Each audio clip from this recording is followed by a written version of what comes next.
My name's Phil Williams and I would like to welcome you to Audio Angling, the podcast site of fishing, films and facts.co.uk.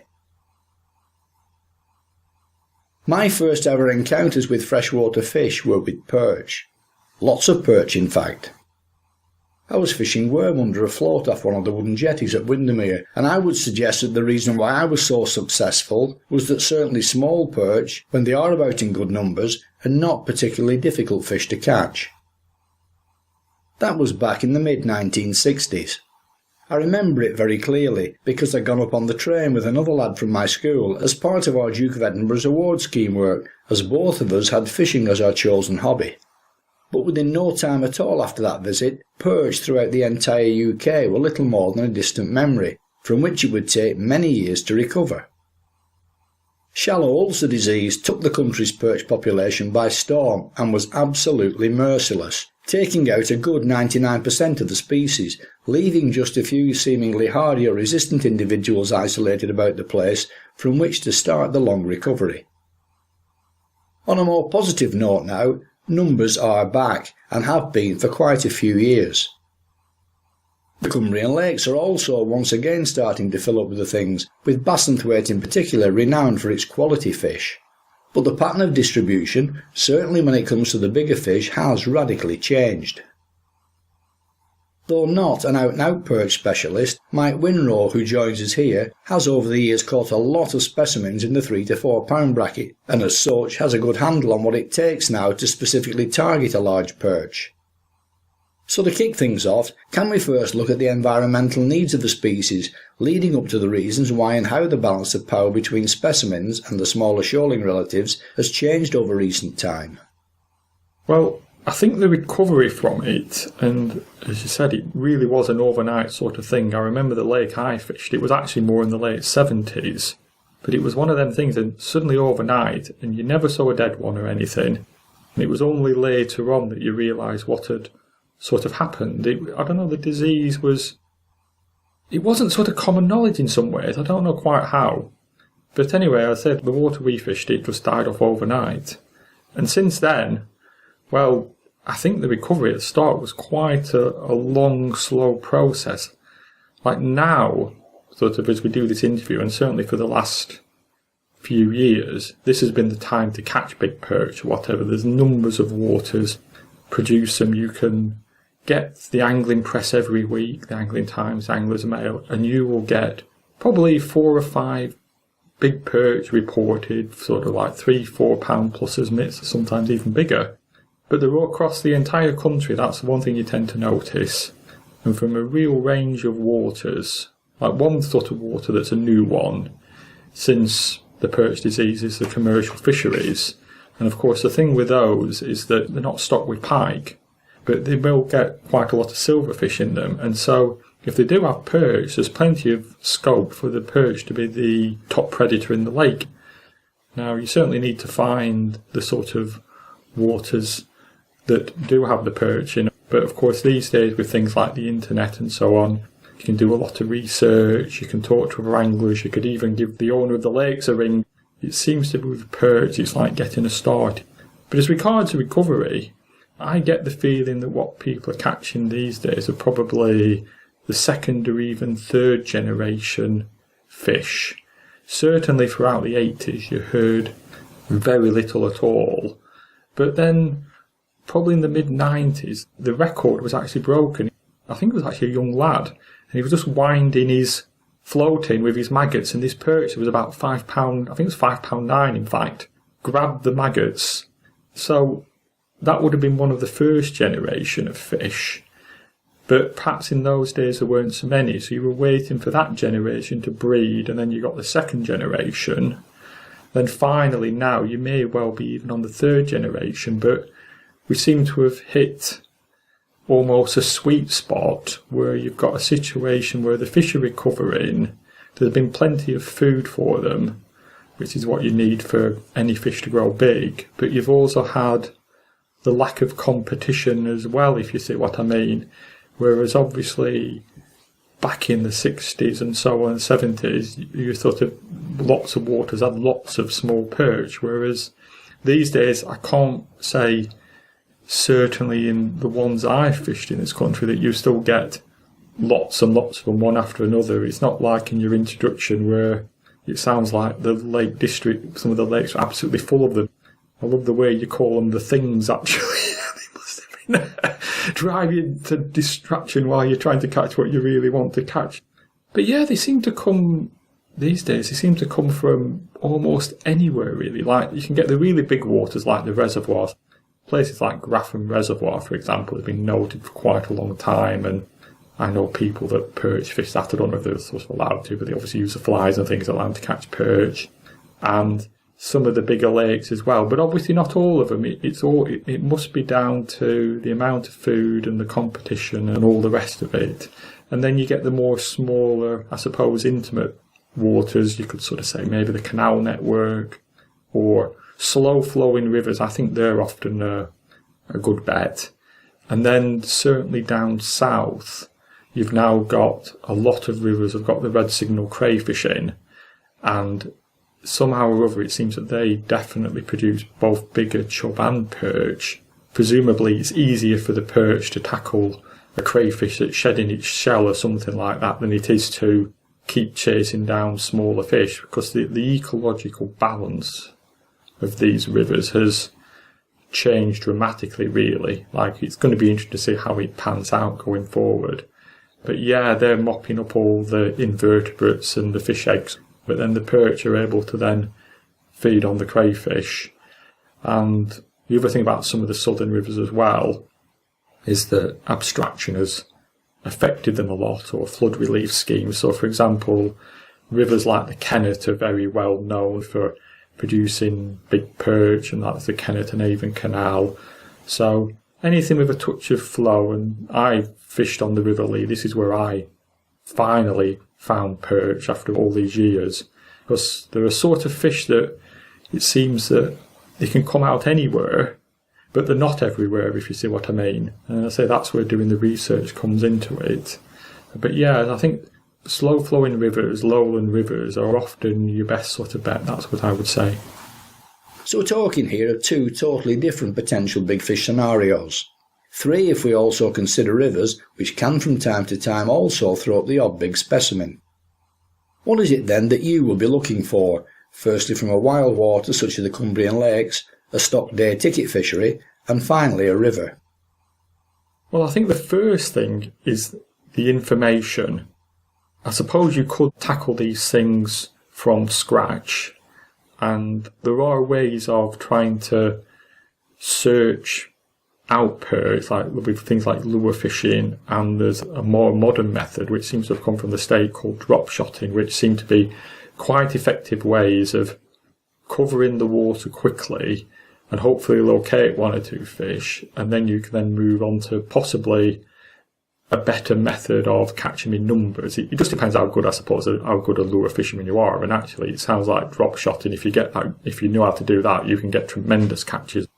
My basic method involves essentially fishing chopworms and lobworms, and the fish will home in quickly. And I guess we'll come to that in a bit. But I think getting a start on a water, it's getting the information. And as I say, you've got things like the angling press. Match reports are often a very good one. Certainly, for example, one of the first places that started producing really big perch, and it's kind of almost gone down and back up again now, is the upper grey twos. And I remember reading match reports where they'd caught 52-pounders in a match. Now that tells you there's an awful lot of fish there. But that's the sort of thing you're kind of looking for. You often get waters where people say, oh, there's big perch in, and they'll quote a size, but they've not necessarily caught them themselves. But it's finding the waters that are worth investigating further. As I say, for commercial fisheries, you could just give the owner a ring, and you can also say, would you have any problems if I lure fished? It might not be so brilliant with the other anglers, but certainly this drop shotting, I can't imagine anybody would have too much trouble with that, because that's just like moving a lure very slowly through the water. As regards like the bigger waters, well, I think they're probably a law unto themselves. I've never done it, and to be honest, I think you'd be far better off finding articles, because you're essentially going to be doing things like boat fishing and lure fishing, and I think that's a different breed apart. But as I say, these waters can produce very, very big fish, for definite.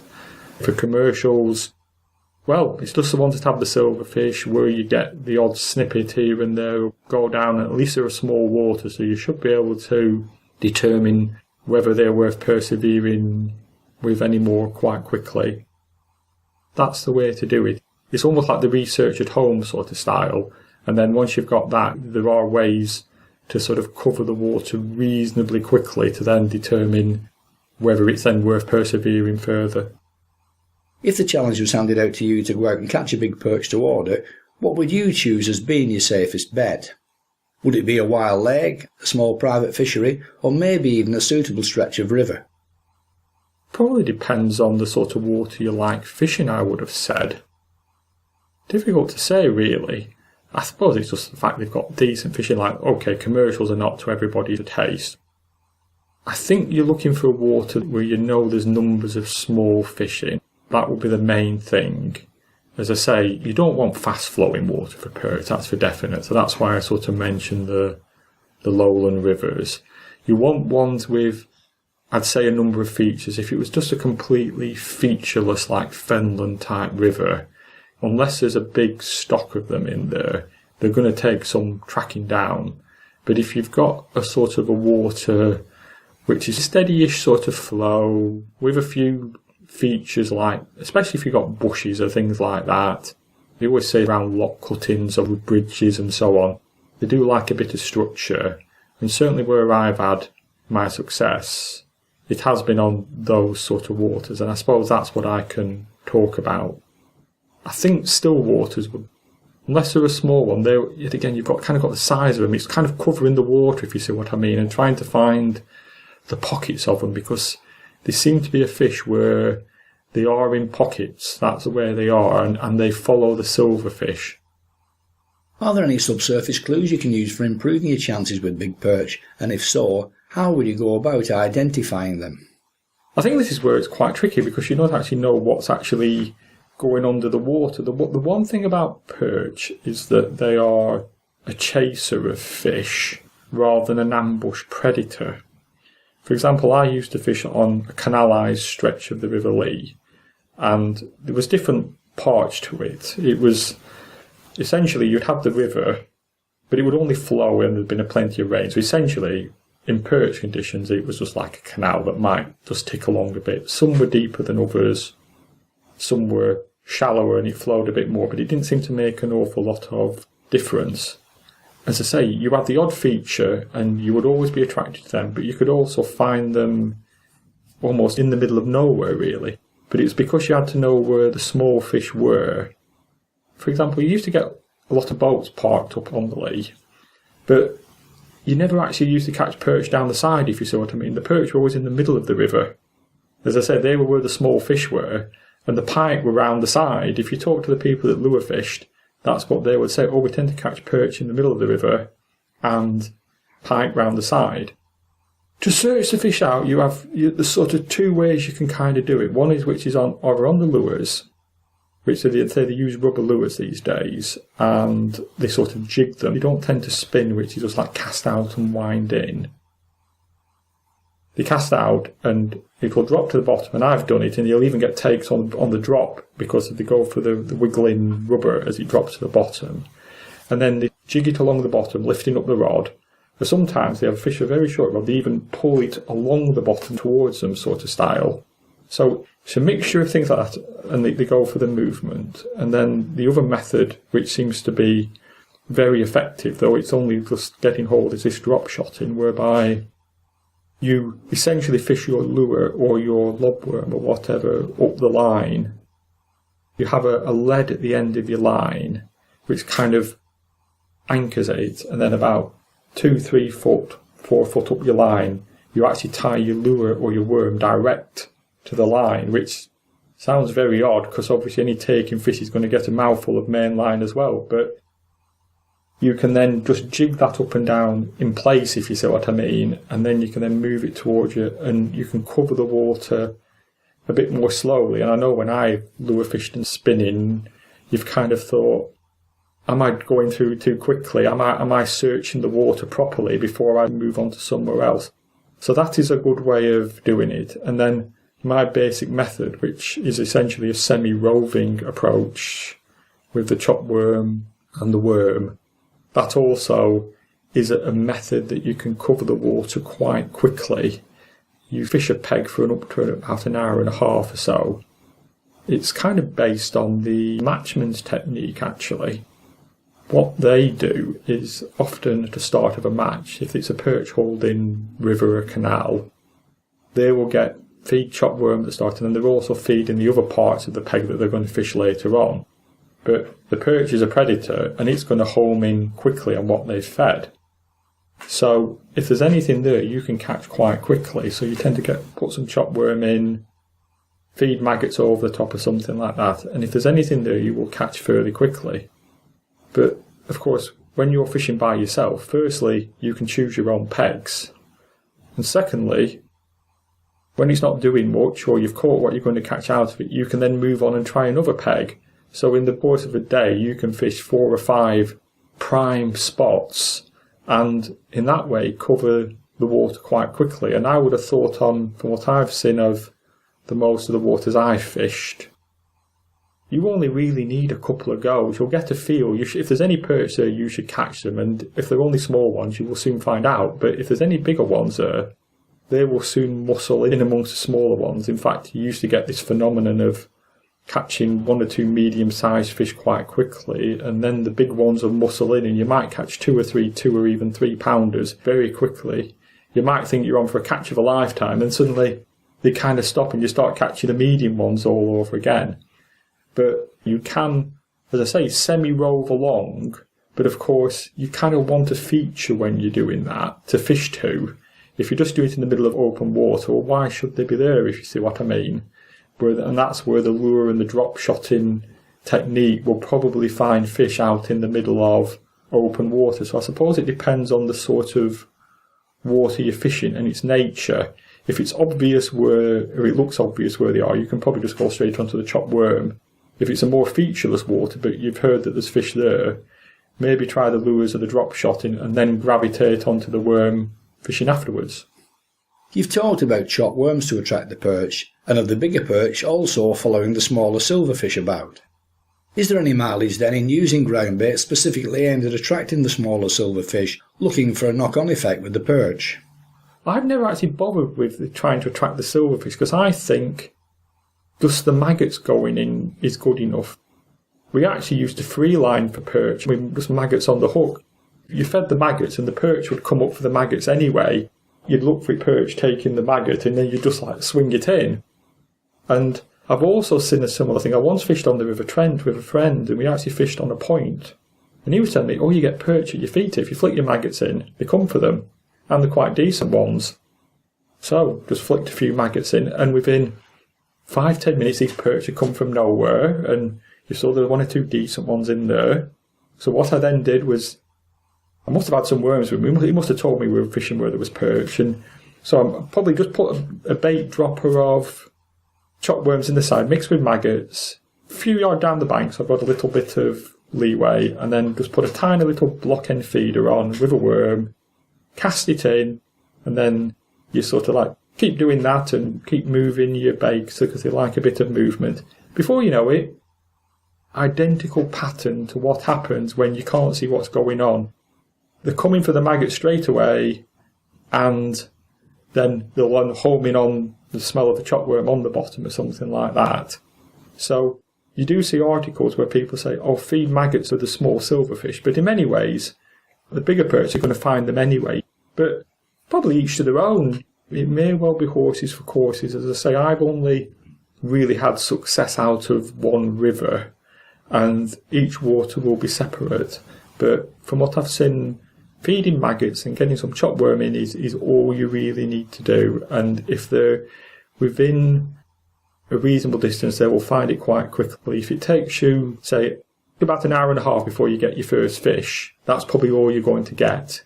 It probably means there's only literally 1 or 2 in the area. But if there's numbers, you'll get that competition element.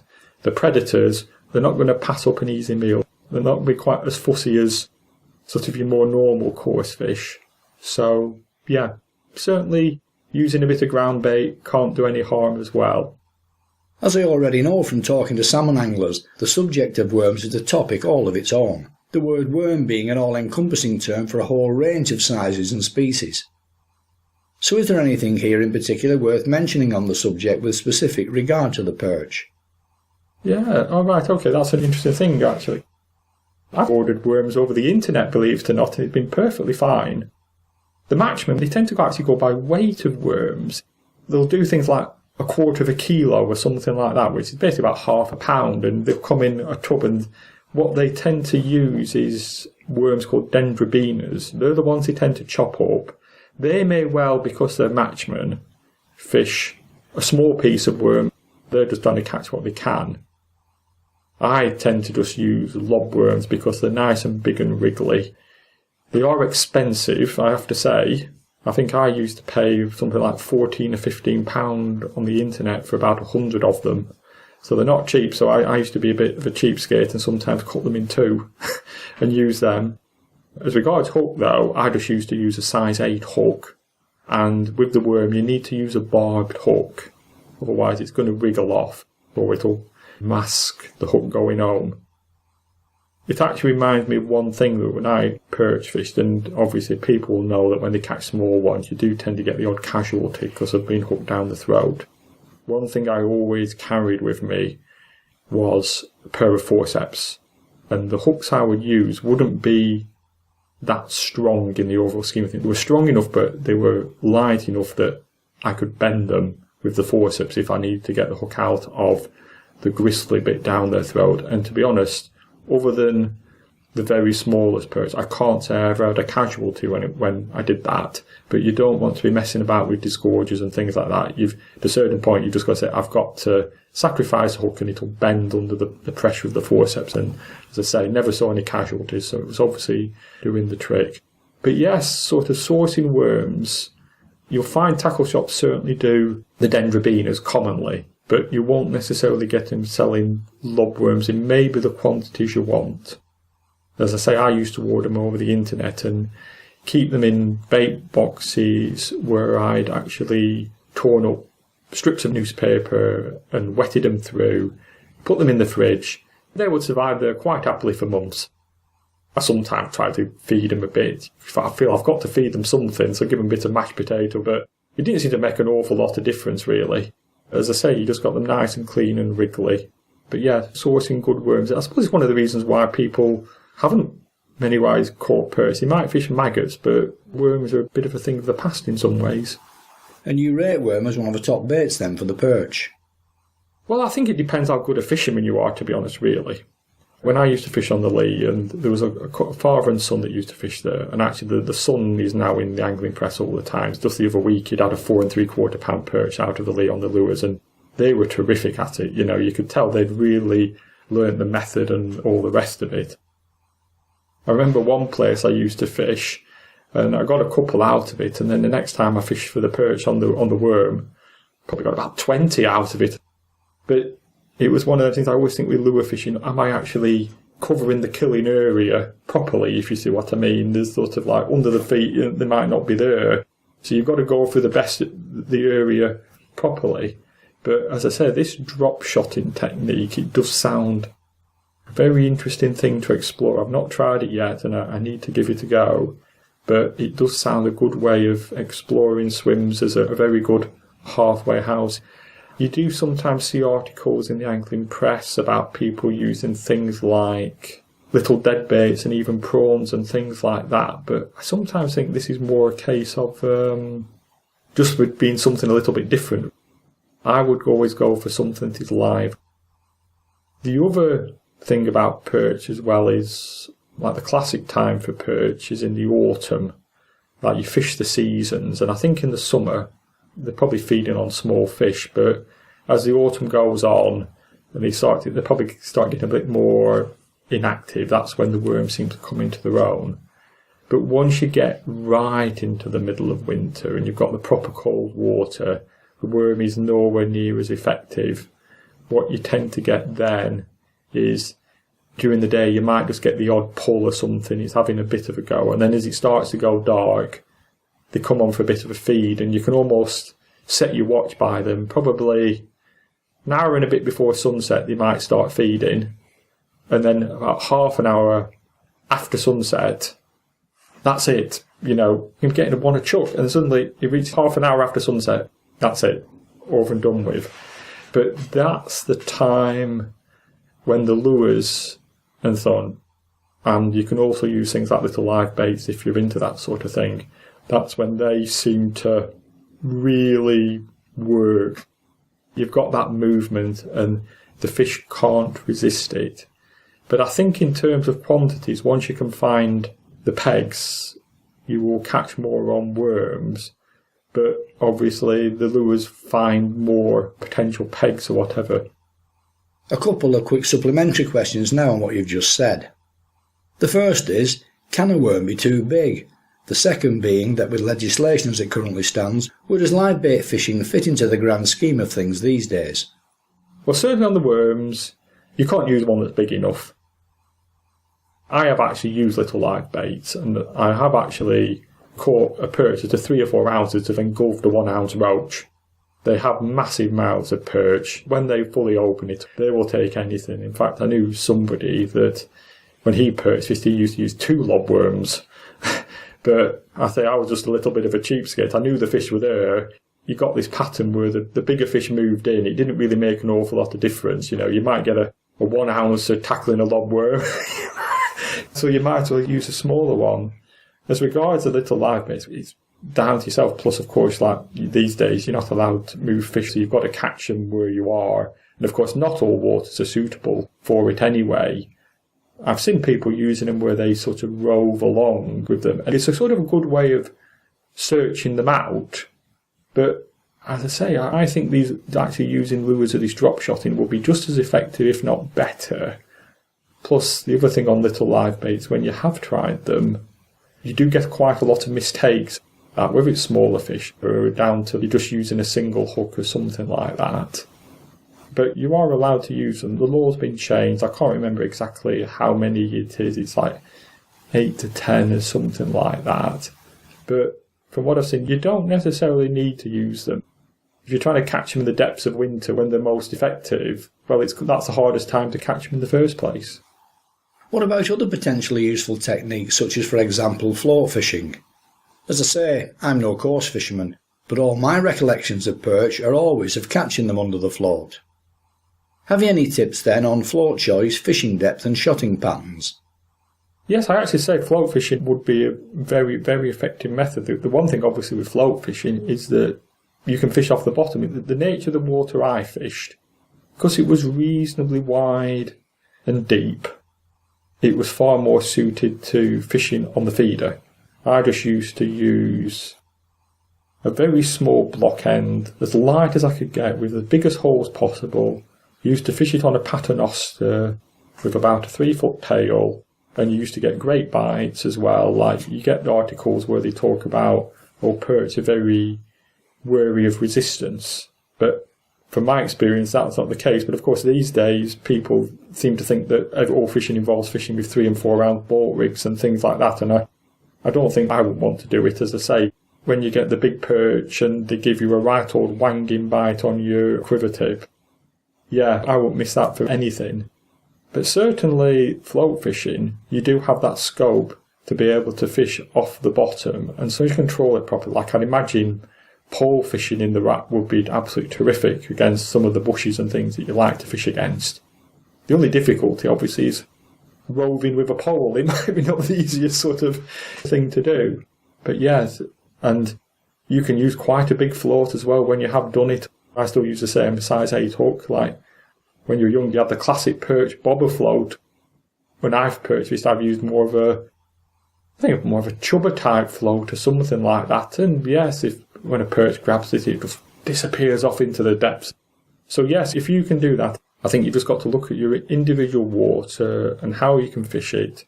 As I say, I only like fishing on the tip and the feeder because you're controlling how much your bait was going in. When your float's there, you kind of where you're feeding, you swim from the top down, your maggots might be dropping through the water and the fish might be at the top of the water and your bait's at the bottom or something like that. But if you're only fishing in a relatively shallow water, then it probably doesn't make a difference. And the other thing about float fishing is when you start getting the tugs and things like that, when they're finally starting to go off, on things like the pole, that will convert that into a fish that you would never catch on the tip anyway. So it may well be a method for getting far more fish out of a peg, but it just depends on the nature. Like the place I used to fish, one of the best things, I used to catapult to bushes on the far side, and it was right at the limit of my catapulting range, so you really were forced to tip fish. But if you can float fish close in, there was one bush on one side, and yes, you could float fish it if the flow was still slow enough that you could kind of just hold your float there. That was great.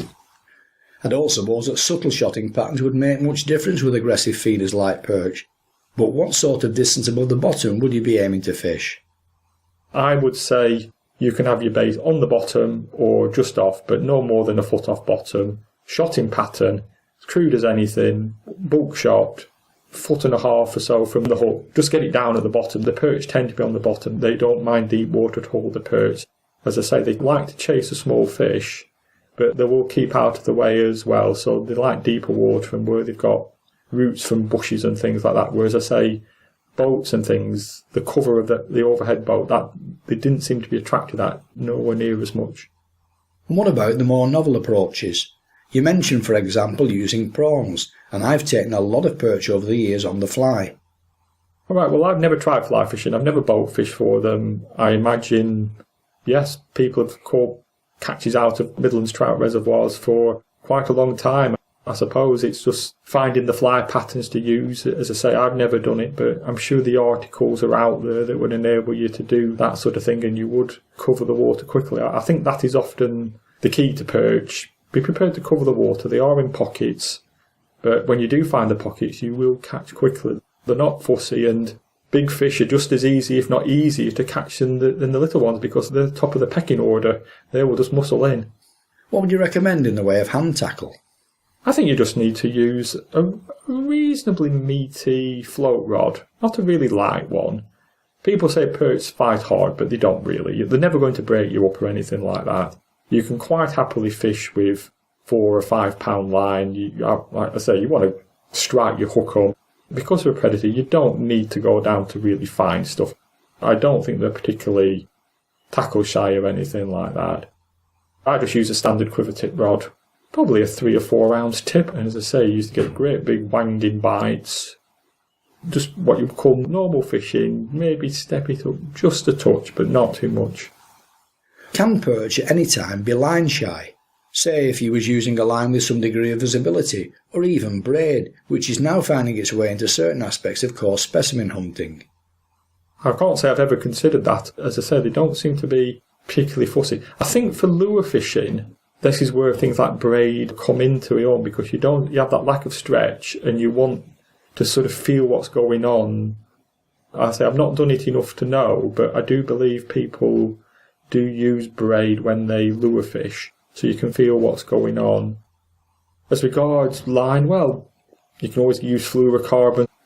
Perch don't seem too fussy, but I do know from having floater fished for carp and use things like anchored crusts and things like that, you can definitely see the difference between fluorocarbon and mono, because when you fish an anchored crush, your line's going from the bottom to the surface, and on mono you could kind of see the fish coming in and you could always tell the ones that were going to take and you could always tell the ones that were going to swing away. But on fluoro, you get fish coming in and you get quite a lot of panics right at the last second. So they did see it, but they saw it nowhere near as much. It's one of them things that sort of, well, it might give you a slight edge, it might give you a bit of confidence. It's probably not really necessary, but in some ways you should really be doing it because it is slightly better. On the subject of visibility, has water clarity any part to play in fishing for big perch? Oh, absolutely. In fact, it's one of the key sort of things. One of the things I've noticed is when you see articles about people fishing on commercials, they talk about very fine bites, even on the float, and they talk about perch being very wary of resistance, but actually I have a feeling what it is, it's the coloured water. So, for example, when I used to fish on the Lee, perfect sort of clarity would be probably about 2.5 feet or something like that. Actually, if it was crystal clear, that was fine as well. The only thing is when you got it really crystal clear, it probably meant you'd start in getting all the frosts and things like that, which will then start tending to knock them off. But at 2.5 foot, it was clear, but there was still a slightest tinge, and obviously there was still that little bit of flow, and it's fining down, so they're getting their appetite back. The first clarity you would actually start to catch them at would be if you had about a foot, and it would still look quite coloured at that point. I flicked maggots in the side, and I'd count down how long it would take if I couldn't see them. And I did actually play around with a bucket and dropping maggots in a bucket and a ruler, and found out how quickly the maggots dropped, and it turned out it was about a foot, took about 8 seconds. So you could do a maggot countdown test. I only felt comfortable perch fishing when I'd started getting, say, 12 to 15 seconds of countdown, like about 1.5 to 2 foot, and then 2.5 foot, which was about 20 seconds, was absolutely perfect. And as I say, on the commercials, they talk about getting very fine bites, but I'm sure it's not because the perch is feeling the resistance of the float. I think it's because you're fishing in very coloured water, and that's what's putting them off, if you see what I mean. So yeah, clarity is an important thing, as well as the temperature in the winter. You're great in, say, middle of October to sort of maybe the start of December, but from December onwards you need, generally speaking, mild weather, and then the back end of the season when things normally warm up, that can be another excellent time as well. And in the depths of winter, if you are going to go for them, that's when it seems that the lure fishing and the drop shotting, that's when that probably comes into its own. By the sound of things then, small day ticket waters present the best chance these days of getting to grips with specimen perch. If nothing else, they present themselves as a useful shortcut to success. Whether or not that's a good or bad thing is not for me to comment on. They exist and must therefore be factored into the equation. So what are your thoughts then on the matter? I don't personally fish them. I've had socials on them and things like that, and they've actually had quite a nice day. I suppose it's just how well they've been done or whatever.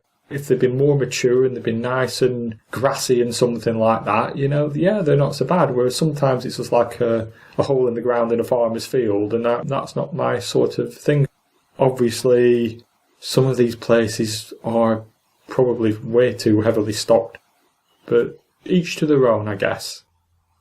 In some ways then, are they not comparable to noted big fish trout waters such as Avington, where rather than putting in the work, you can actually buy a chance of instant success, which, though I've done it, to me devalues what fishing should all be about? I'm not so sure about that, because obviously your places like your stock trout lake will have been stocked with very big fish, whereas you can guarantee that, okay, sometimes fishery owners might put big fish in that they've come from somewhere else, but often they may well have put small perch in the first place, and they've sort of grown on to be these really big monsters. And also, in perch fishing, you are actually tracking them down as well. You have to do a little bit of research before you go there and all the rest of it. And as I say, like some waters have them, some waters don't. So, yes, if you don't mind the surroundings, if you've done your homework and you succeed, then your plans work, basically. And I think you can always congratulate yourself. And it's just sort of whether you want to be there, or I suppose if there's a very famous water, whether you want to be sort of part of the so-called circus that might fish it. But yeah, it's just whether they're your sort of fishery, I suppose. But I can imagine it'd be quite rewarding, say, to catch out of them. And presumably, where only small fish were introduced, there will have been optimum big perch conditions such as lots of prey fish and no other predators. Well, absolutely. As I said, there's no way that commercial fishery owners are going to put pike in their lakes that are going to eat their expensive stockfish. And commercials don't like keep nets. If they have that, then perch would have a fantastic time with little roach and things like that have been in keep nets. But the quality of water in some of these places, it may be that the fish aren't in the best of health, so this probably helps the perch as well. As I say, if I was fishing a commercial, I'd be trying this drop shotting method. It would enable you to search the water quite quickly. You wouldn't be casting lures about the place, which would annoy other coarse anglers. You could go on the chopworm method as well. Be fun and games hooking a carp or something like that, on your 4 or 5 pound line. But I don't think they necessarily muscle the perch out of the way. Can he perhaps suggest a few waters, wild or stocked, as a starting point for a big perch hunt? It depends on what sort of fishery you like fishing, I suppose. I think the key is you have to find one that's got the numbers of fish in, I think. I don't think you're going to get too many waters where you just get like the odd really big perch. There seems to be waters where you just seem to get them in numbers and you've just got to do your research to find them. I'd be inclined for things like maybe canals or slow-flowing lowland rivers which have features to them where you can sort of fish to these features and then you can soon judge whether they are worth persevering with. Even if you ignore what I've been saying about lures and drop shotting, if you just rove along with putting chopworm in likely pegs, by the time you've had a couple of goes, you will soon know. I know when I used to fish on the lead, there was certain, you call them pounds because it had all been like, for flood relief, it had all been deepened and widened. And it would go along, and then at a certain point, you'd come to a lock, and there'd be a lock house, and on one side of it, you'd have the lock, on the other side, there'd be a little weir pool, and sort of rejoin each other very shortly thereafter, and then you get the next pound, and it might be a different character. But I know there was one of them that it looked absolutely perfect, yet when I fished it, and I did get the odd decent fish out of it, but you just knew it was different from the other ones you fished. So if you are prepared to, say, rove along and adopt the matchman type approach, but in the pegs you want to fish, and you can fish a number of pegs in the day, you will soon judge your water, and then it's down to the aesthetics of the water you're going to fish. Then, as I say, do as much research as you can, and because perch are a predator, you will soon find out if they are there or not. Have you heard of anyone ever picking them up on high-protein baits such as pellets or boilies? I've never heard of it. So this is the thing, I think these days, that the sort of fish can be anywhere, big fish, but they're certainly not everywhere. Even if you've not heard of big fish, and that they still might be there, but are you prepared to be that pioneer, or are you going to at least have a snippet to build on? Like with me, the interesting thing is that I lived down north of London, and I moved down there in 1987, and I stopped work in 2005, and up to that point, I'd fluked out 2 or 3 2-pounders when I was like tench fishing or bream fishing or something like that on the maggot.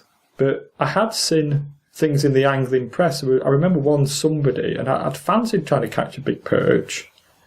And I remember seeing somebody saying, oh, this was their 50th 2-pounder they'd had out of the Lee that year. And I'm thinking, where on earth were they fishing? But I just got to start from Bailey from one of the stretches. He says, oh, they've been catching these great big perch by the rowing club. So I gave it a go, and I'd obviously realised what would be a good method. I tried it, and it worked straight away. And then somebody said to me, well, somebody's got a 4-pound perch up at Rye House, and I used to commute in from the railway station. It was a mile from my home every day, and I'd fished it once when I first moved down. I caught a bleak something, first ever bleak.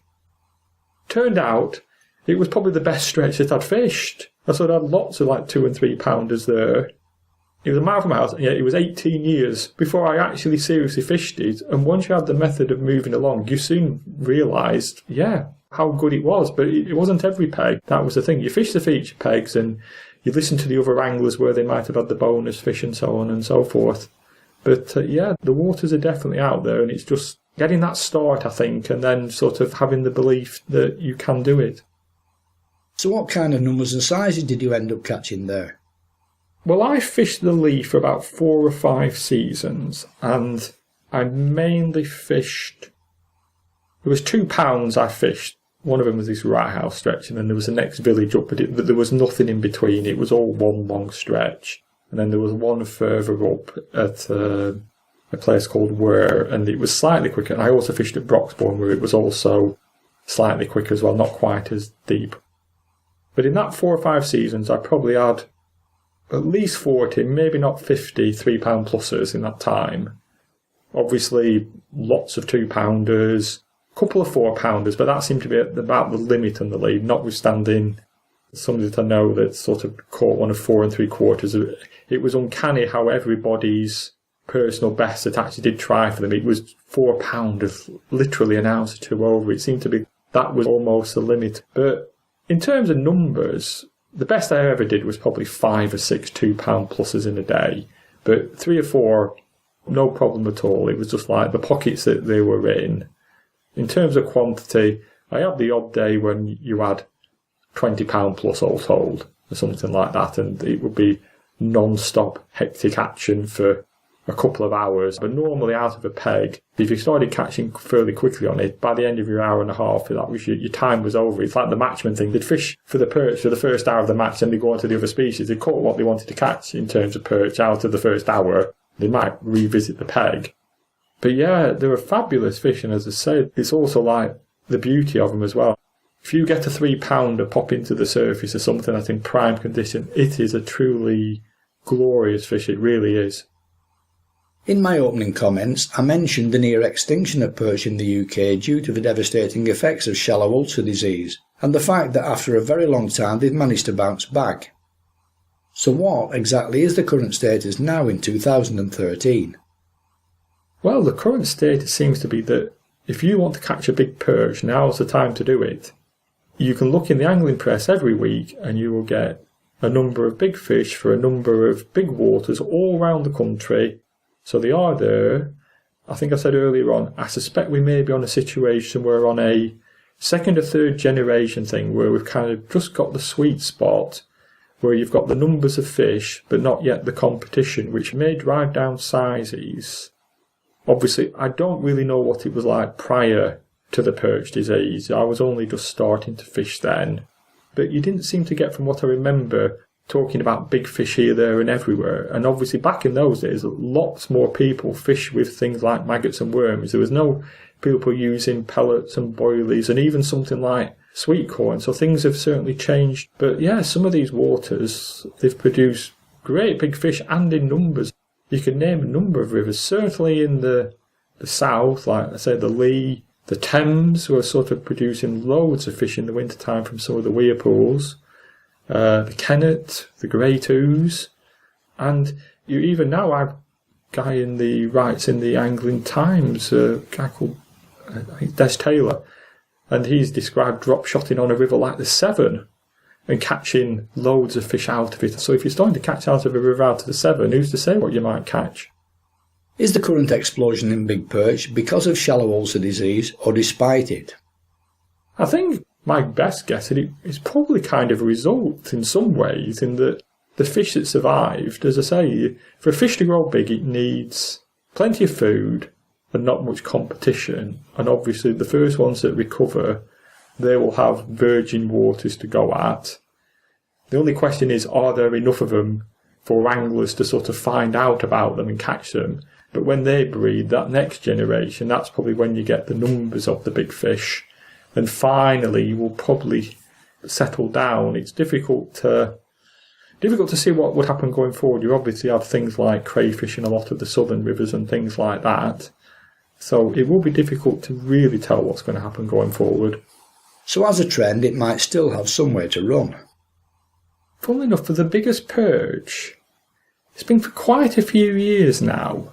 Obviously, it all depends on the waters that produce the very biggest fish. At one point it was the Great Ouse, then secondly it was the Thames, and there may be a generation, because predators don't tend to live as long as prey fish. A predator, once it can't catch fish, it's not going to survive very long really, whereas you can catch manky or chub and bream and things like that, find a nice quiet thing, and if there's no natural predators to mop them up quickly, they can survive for quite a long time, whereas you don't tend to get many battered old perch or anything like that. You know, once they can't compete, they're not going to last very long. I suppose it's just looking for up-and-coming waters all the time. And obviously, you've got to be reasonable about your own locality. Like, obviously, the further north you go, there's maybe not as many smaller fish or not as warmer, so you don't get as many invertebrates that get them going.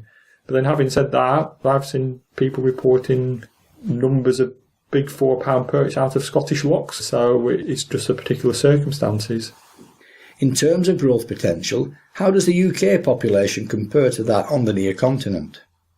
I don't really know. All I know in terms of sizes and things, that I believe they've caught perch like 70, maybe even 8-pound fish on the continent, which makes you wonder how much further they might go in this country. Certainly a year or two ago, there were people in this country reporting a lot of £5 plus perch, certainly from rivers like the Thames. Obviously, word was getting out about the commercials and things like that.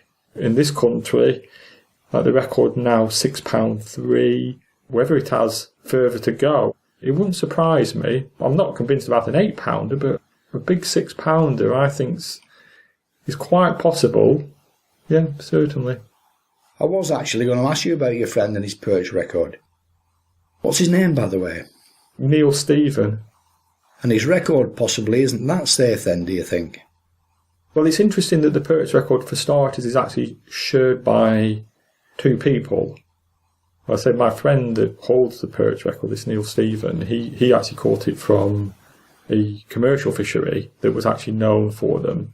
But the other record has actually come out of Wilston Reservoir, which is a famous water that's actually produced giant tench record in the past, for example. And that's a great big reservoir. Like, good luck to the guy that's fishing it. It's as windswept as anything. Not the most comfortable fishing environments, but the fact that there's two fish sharing the record kind of tells you something. And the backup fish aren't far behind. Some records, you can kind of say the record is out of reach. It's so much bigger than the others. But the perch record, you've kind of got the backup between. Like, if you had a perch record that you felt was out of reach, I think you'd be thinking £7. You think, oh, there's just no way. But there is scope certainly for it to creep up. And who's to say what might be lying out there?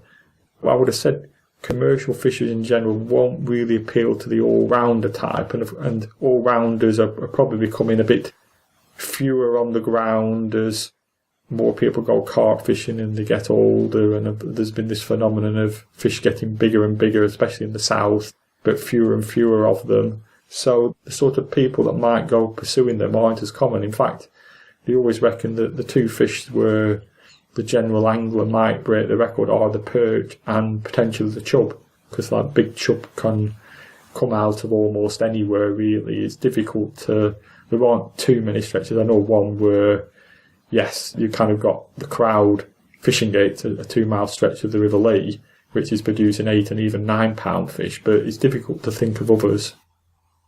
You've mentioned the River Lee a lot and the fact that it's warmer in the south of England, which obviously is beneficial to fish growth. But you're now resident up here in Lancashire again. So are there any prospects of big perch up here in the northwest? Well, actually, I think there is. As I say, I do love perch fishing. At the moment, I've got my chub and barbel head on, and I think in terms of fishing, I just like going fishing on the River Ribble for them.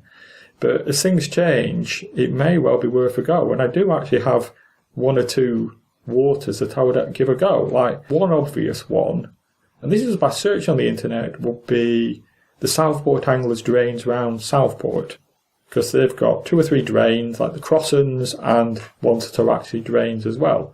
You look on their website, and there's a number of photographs of people with £2 perch and things like that. You know, like a £2 perch is not to be sniffed at. There's the quantity there. That's the main thing. You can see the quantity. Has to be worth a go. I'd even think about the Ribble in the tidal, because there's lots and lots of small roach and dace these days. Like, the Ribble wouldn't be noted for them, but some of the tidal water, I think within a go or two, if it's decent conditions, sort of classic autumn conditions, you know, when the temperature's starting to drop but it's not got too cold, that would be very interesting to try. And even some of these rivers have cleaned up, something like a smaller river like the Douglas, something like that. That might be kind of interesting to give a go. It's very featureless and, okay, it can be very tidal down the bottom end, but it's the sort of one that you just need to hear that kind of snippet to get you going. But certainly what called the Crossing system has definitely got them, and you've seen the evidence, and it would just be a case of going out there. And the question is, because it's an open drain, do you sort of just go onto the chopworm, or do you actually try to search them out and try to find the distribution along the drains, and would you go out trying to do some lure fishing or some drop shotting or something like that to try to find where they are? But that would be the sort of thing.